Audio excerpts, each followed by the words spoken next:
Day 2 of the Indian Prime Minister Modi's visit to Thailand. The Prime Minister has a packed schedule ahead of him. Let's take a look at what is on the agenda today. PM Modi will co-chair the 16th ASEAN-India Summit with his Thai counterpart Prayut Chan-o-cha, on whose invitation he is visiting the country. The meeting will take stock of the progress made in the relationship between India and the ASEAN member countries.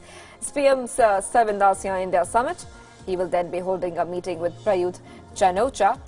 The Indian Prime Minister will also meet Indonesian President as well, Joko Widodo. His last diplomatic engagement for the day will be with Myanmar State Councillor as well. The PM will end his day by attending a gala dinner. On November 4th, PM Modi will attend a special lunch hosted by the Thai PM for the leaders of the East Asian countries participating in the summit. He will take part in the 14th East Asia Summit later in the day. A highlight of this trip will be the Regional Comprehensive Economic Partnership, the RCEP, comprising of 10 member ASEAN bloc and 6 other countries. India, China, Japan, South Korea, Australia and New Zealand is touted to facilitate the creation of the biggest free trade region in the world. However, India is still engaged with the RCEP member countries to resolve some of the critical issues relating to the deal. The Indian Prime Minister will be returning to New Delhi tomorrow evening.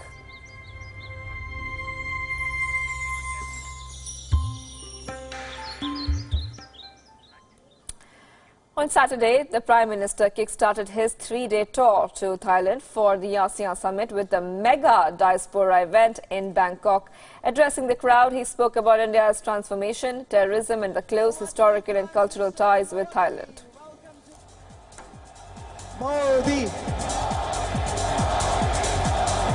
Modi! Modi! Modi!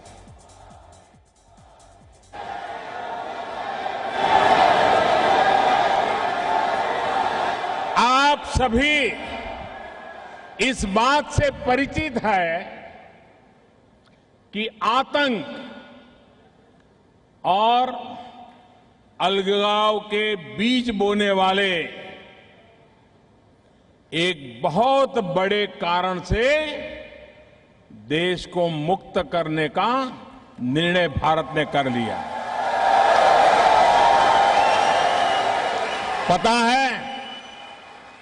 पता है क्या किया? क्या किया?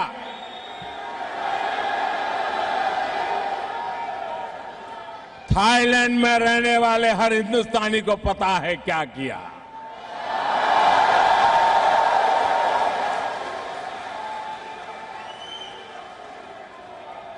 जब निर्णय सही होता है,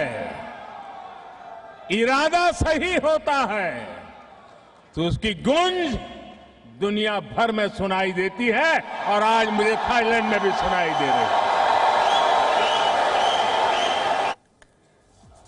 Indian community in Bangkok organized the Swadesi PM Modi event in close coordination with the Indian Embassy in Bangkok. The event comes after the mega Howdy Modi event in Houston for September 23rd, which attracted more than 50,000 people.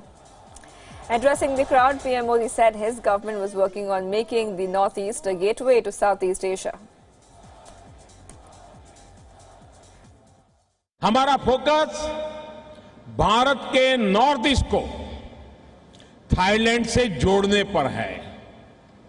North east India को हम south east Asia के gateway के तौर पर develop कर रहे हैं।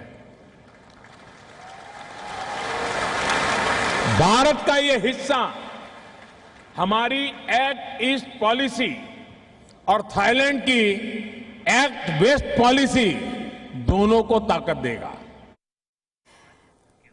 For addressing the Indian diaspora, the Indian Prime Minister released a commemorative coin marking the 550th birth anniversary of Guru Nanak Dev. PM Modi also released a Thai translation of a Tamil classic.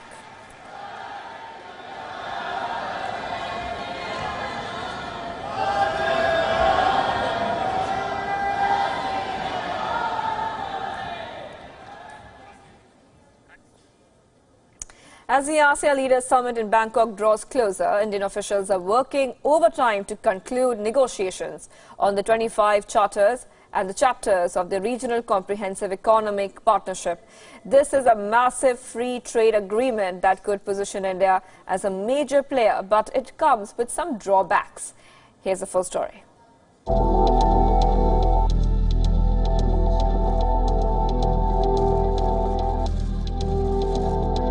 As the ASEAN summit comes into focus, the Regional Comprehensive Economic Partnership, or the RCEP, is turning out to be the biggest talking point.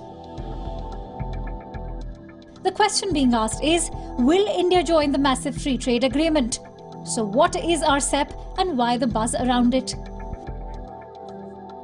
RCEP is a proposed free trade agreement between the 10 member states of the ASEAN: Brunei, Cambodia, Indonesia, Laos, Malaysia, Myanmar, the Philippines, Singapore, Thailand, Vietnam and its 6 FTA partners: China, Japan, India, South Korea, Australia and New Zealand.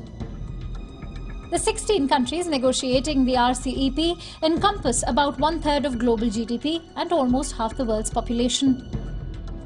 The pact aims to cover the trade in goods and services, investment, intellectual property and dispute resolution. Most importantly, the trade agreement will involve countries agreeing upon reducing or completely eliminating tariff and non-tariff barriers on imports and exports. For India, elimination of tariff can pose multiple hurdles. If India does agree, China imports are feared to flood the Indian markets. Milk products from New Zealand and Australia will inundate Indian store shelves. This will be a big blow to India's dairy industry. Similarly, the farming and plantation sector could face major setbacks. Indian companies are afraid that this agreement will give foreign players a free ride in the Indian market and put homegrown companies at a disadvantage. As negotiations began 6 years ago, India has been ironing out the details to make the deal more acceptable to the Indian industry. Despite the drawbacks, becoming a part of the economic grouping is in line with India's Act East policy. In this context, the trade agreement could turn out to be a major boost for India on the diplomatic front. If other countries go ahead and sign the RCEP without India, then it can be detrimental to India's export ambitions, as it could miss becoming part of global supply chains. From the Indian perspective, all efforts will be made for a balanced and comprehensive outcome with reasonable give and take. Bureau Report, WION, World is One.